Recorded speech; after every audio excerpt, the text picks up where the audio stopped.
All right, so we're back with Ray Weaver. I am in Texas. Ray is in Denmark. And a lot of times you start an interview like this, and the question is the elephant in the room. And a lot of times I will get the comments after, when are you going to ask the question in the room? And the question is, how in the world did Ray Weaver get to Denmark? You've alluded to it a couple of times, but I will let you tell the story. Well, of course, my singer-songwriter friends, and there's a woman Of involved, course. It's and always about so a girl. so the publisher that I mentioned, who is not one of my favorite people on the planet, the one thing that he did do for my life, and it's a huge thing, there's no question about it. I was working for his company, and these two Danish fellas, Peter and Torkel Vest, they came to Nashville. They were recording some songs there. He handled some of their publishing as well. This is back in 1994. So they came to Nashville, and I played some in his studio, played some bass, did this, did that, and I met these two fellows, and they were fun. They were really, really fun guys. And Peter and I, the guy that's the singer songwriter of the band, we had a lot of musical compadreship going on. He loved the folk music. He loved Tom Paxton, and he liked Rick Nelson. And so we talked a lot. And they came and saw me sing. I was doing the tourist thing at the 16th Avenue Cafe in Nashville at the time. I was doing the tourist thing. And they came and saw me sing. So they said, would you like to come to Denmark and play? And I was getting out of a marriage and all that stuff. And I said, sure. I said, sure, why not? And I'm like going, Denmark, Denmark. And so he's like, oh, okay, we have a cafe, a restaurant in Denmark, and we would love to have you come play there on the island of Bornholm. And I'm like, okay, fine.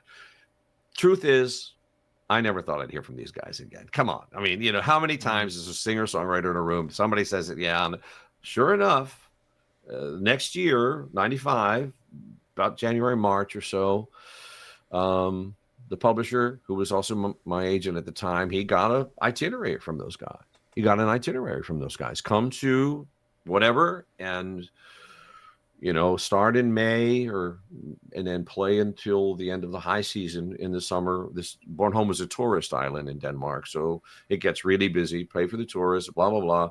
End of July, first part of August. So yeah, and they said in the thing there, I would get 500 a night for doing a half hour. So Okay. little did I realize at the time they meant 500 krona, which is Oh, about, good God. which is, which is 75 like cents? about $80 a night. So but I did have a room, and I had food and everything. So Oh, man. and then I came over and I played, and I mean my wife was one of the waitresses at the place, and we met, and we were going to have summer romance, nothing serious. And here we are, almost 30 years later, married, two kids, dog, and literally, it was in so many ways the watershed moment of my life. It really was. I mean, you know, I love everything about you know being an American, having that. I'm a different kind of American for sure, but I love Denmark. I love being here. It's a great place to grow. I mean, we've been back and forth. When we had children, we've raised them sort of back and forth between the two places. But I mean, I'm very, very, I consider my self very fortunate to have these two cultures. I think To it's have really both. serendipitous as somebody who's just Yeah. met you, because musically speaking, you have kind of put yourself on an island because of just sticking to your guns. And Mm-hmm. I'm a storyteller, I'm a folk singer, I'm a songwriter, and all of that is not within what the Nashville machine or the music machine is looking for. And then physically and geographically, you also put yourself on an island, which makes you even less likely to be seen and heard from the music machine. I find that very serendipitous, don't you? I do, and I like it. And sometimes when I get like I get homesick, you know, Of when I course, have to yeah. watch when I have to watch the Orioles at 3 o'clock in the morning, or when the late night NFL game on Thursday starts at 2, in the morning. I get homesick, and but those are the kind of things I miss. I mean, and I miss the food and blah blah blah. But when I come home for an extended tour, I do come home, 2 3 maybe 2 times a year now. When I come home for an extended tour, I realize how special it is in a way, both in my mind and in the mind of the people that see me, that I do come from outside. That I have this, I don't know, this different smell about me, this different sense about me that, I don't, I'm not exactly the same as everybody else around. So it creates that sensation that, this is interesting. This is, the fifth singer songwriter I've seen today, but he lives in Denmark. What does that do that's different? Do you And feel it like does that two things. distance has helped with your viewpoint of how things are? Absolutely. You know? Absolutely. I mean, I mean, I'm always going to be who I am, and I'm always going to be, a curmudgeonly liberal kind of guy. But the fact is, having a wider viewpoint and having wider influences. I mean, I'm not afraid of the Muslim guy, because the guy that is my next door neighbor is a Muslim guy. It's not some guy that I see on the news. He's a nice man that lives at the end of my driveway, and so I don't, where, especially early on, and I mean, I don't know about now, but my American friends just didn't integrate with the people that I see on a daily basis, and so all of us, whether we like it or not, are sometimes afraid of the other. And if we Man. stop viewing them as the other, Mhm. then things will get better. Lenny Bruce talked about it a million years ago. I mean, if we normalize these horrible things, and we said, and Lenny in one of his routines said, if we just said the N word all the time, all the time, all the time, it would lose its power to hurt people. It would lose its power to make some poor black girl that's coming home from school, when someone yells it at her, it wouldn't matter. It just wouldn't matter. If we could just stop being afraid of one another, just Mhm. stop it. It's like, and I don't, the dialogue, the atmosphere now, and I don't want to get too far into it because I know that's not the point of your show, but it frightens me now. Mhm. It frightens me now, and it's not just there. And this is one thing that it's important to um, send a message to our friends at home, is that I'm over here, and almost no incumbents got reelected here in Europe. Almost none of them. The shift to the right is not accidental. Mhm. It's not. It's happening everywhere. The message is the wrong message in my mind, but the message is being heard by a lot of people, not just in the States, and not just, and so people that don't agree with that, we have to try to figure out what's wrong with our messaging. Mhm. Why are people not hearing what we're saying? Why all of a sudden are all of the things that I thought were important, integrity, honesty, not being a bully, Inclusion. doesn't seem it doesn't seem to matter It anymore. doesn't. It No, doesn't not. seem to matter, I and told my wife I'm going to go out on a limb here. I don't talk about this kind of stuff on the show very often, but it's important shit, so I'm going to say it. But I mean, what it boils down to, this shift to the right, if you ask me, and I've been around a long time, just like you, Ray. I've been a student of sociology and politics and economics and everything that goes with that, and it's always been very intriguing to me to just watch human nature at work, right? And essentially, what I think just happened from an election standpoint and from a political standpoint is most people's things that they are worried about, when I say most, I'm talking about marginalized people, people that have real fears of their rights being taken away, whether it's marital rights or bodily autonomy or just the right to exist or the universal right to health care or food or water or, being pulled out of poverty. Like, these are things that are common sense things that we should all be worried about, but they don't affect most people. So because they No, don't no. affect most people, it doesn't enter their radar. And yet the price of eggs, it affects everybody. It affects every single person on the planet. When you go to the gas station, it affects you what the cost of gas is. And so because those things are affecting the mass majority of people, that's what they're going to vote for. And the perception is, well, I'll fix it.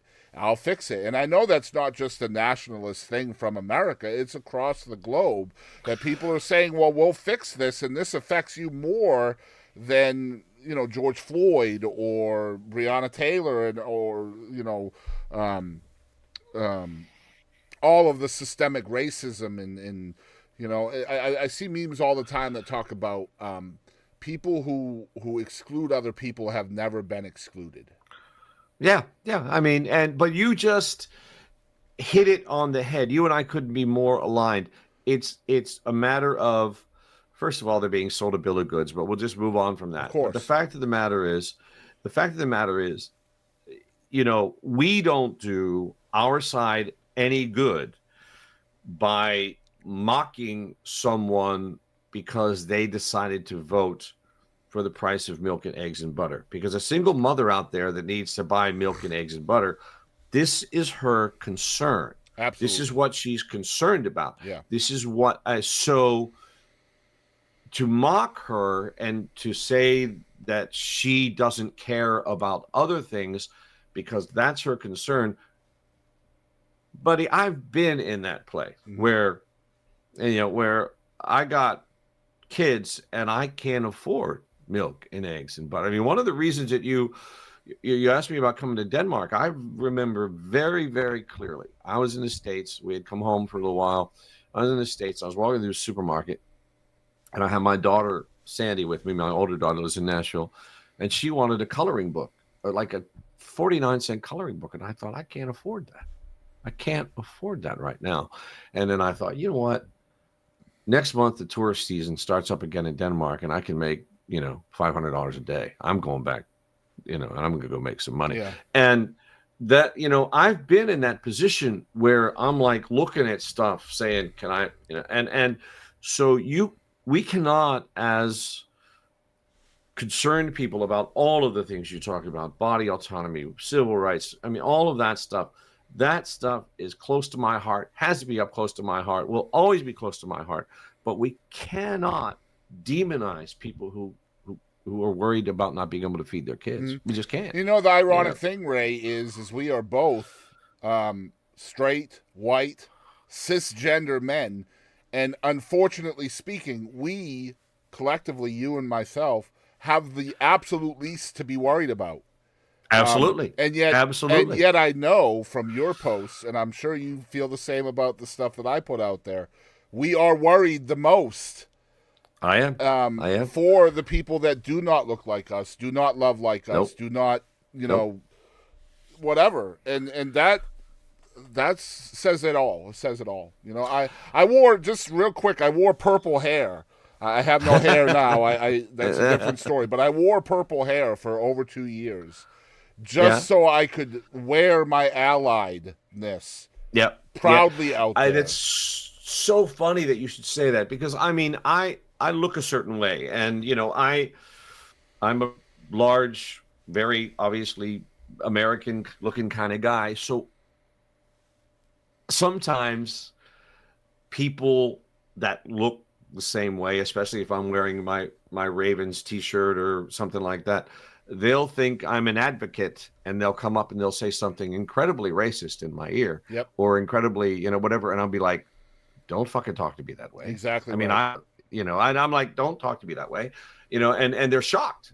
They're just shocked that I'm not, I'm like, no, I look this way because this is how I look, but I don't think that way, man, and I can't believe you think that way. And so, I mean, it is important. And But the one thing I think that I have lived as an immigrant. I mean, I'm an immigrant in Denmark. Right. I have lived as an immigrant. Now, I've had a much easier way of it because I look like this. Of course. Than my friend down here from Pakistan, or my friend from but you develop a different mentality when you realize that no matter what you look like, there are going to be rules to go through. There are going to be things that you have to do. And there are going to be people that no matter what you look like, what you sound like, who you are, they don't want you here. Mm-hmm. I mean, they don't want you here. You're going to run into that kind of stuff no matter where you go. So the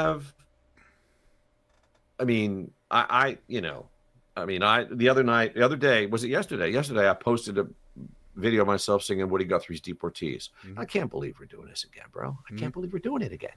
I mean, first of all, bottom line. I mean, our daughters have less rights than our moms did, and that's just... Oh, there's no question about it. I mean, no question about it. It's ridiculous. And to hear other people say, well, we'll just have to agree to disagree. Absolutely not. I do not agree to disagree over somebody's rights being taken away when my mother had those rights and my daughters don't. And not going to happen with me, man. Yeah, there's no agree to disagree. Not going to give you that one. Not going to give you that one, man. I mean, if you don't like cilantro, that's okay. But I'm not going to. And it's like you mentioned. If you're voting because your pocketbook is hurting, I can understand that. We've all dealt with that. I understand, and I can understand that maybe these hot button topics don't affect you. They're not part of your circle. They're not part of your whatever. Your daily worries. Well, they are mine. They are part of my daily worries. And they are part of my inner circle. And I will advocate for those things because those are the people that I care about. Just like you're going to advocate for the people you care about. Exactly. But I'm also on the same side of that. I'm not going to demonize that person for voting differently from me because they voted for what was affecting them detrimentally. All we have to do is remember that. I mean, that very wise statement. Just don't. I mean, now there are some people, demonize them, but let's not demonize half the country. Right. Because for some reason, more than half the country, according to what we just saw, thinks differently than I do. The same I as me. would. Yeah. I'm more interested in knowing why than I am. Listen. I'm an anomaly in my family, buddy. Everybody that I know, my sisters, my brothers-in-law, my cousin, everybody is on the opposite side of I this. am a blue dot in a red state, my brother. Yeah, so I'm fascinated. I'm fascinated by how the hell I got here and how the hell they got there. Because I will say fundamentally, in every way, shape, or form, these are good people. They grew up the same way I did. Good, hardworking, intelligent, smart people. But by the same token, I visit with them and their refrigerators are full. They have 2 or 3 trucks, a boat, a nice home. They go out to eat whenever they want to. They're living large. And then they say, this economy is so bad. What do you want? Right. I mean, what would be different? Fucking that's burgeoning 401ks all over the place. Exactly. Right? And it's like, I'm trying to figure out. I can't even put a bottle of water in your refrigerator, but you're telling me, it's like my economy is not that good, man. So I don't, And I think a major part of it too is nationalism, right? Like they don't understand. I would say the vast majority of Americans don't think outside of America. It never happens. No. They don't know what the price of right. gas is in the Philippines or what the inflation rate is in Nigeria. I do because I want to know those things. I want to know where we stand in the world because there is a world out there outside of. You America. came out of COVID. We came out of COVID better than any other country in the world. Absolutely. The one country that came out almost as well as Denmark, the one I live in now. But one of my favorite things is to listen to Americans talk about gas prices. I love hearing that, man, because I can guarantee you that right down the road here, I'm going to pay 4 times as much. Yep. 4 times as much. So it's like, come on. And all of this because all of these things flow together. Once you guys get what you think you want, and all of these people are deported and you have tariffs on all this and you have a welcome to my world. You're not going to be able to go out to dinner for less than $200 or $300 a night. You're going to have a $20 head of lettuce. It's not going to be the Dollar General anymore. It's going to be the $20 General. I mean, you just don't know what you're asking for. Mm-hmm. But go ahead. Yep. I said, go ahead. Well, go ahead. It's. I mean, I'm sure you know the incumbent disease that happens in politics. Mm-hmm. If I was telling my wife because she didn't understand, and she's pro Gaza, and I mean, it's hard to not be pro Gaza because if you aren't pro Gaza, that means you're pro genocide. I don't care what anybody says, but. It's whatever. Nobody on this planet should be okay with genocide, but that's a different thing. But I tried to tell her, I said, when you have somebody that's in office, it doesn't matter what office it is. It could be president, it could be dog catcher. If they're not doing a perfect job in the term amount of time that they have, then they're going to get voted out unless the person that is their direct, opposition is just completely not viable. And unfortunately, some of us feel that Trump is not completely viable. But on the other side of the coin, he had 4 years, and a lot of people feel that those 4 years were amazing. I'm not one of them, but there are a lot of people who feel that way. And the Biden administration, Biden did a lot of good things, but it was really far from perfect. There were, there's a lot of things. And so because he wasn't perfect, that falls on Kamala.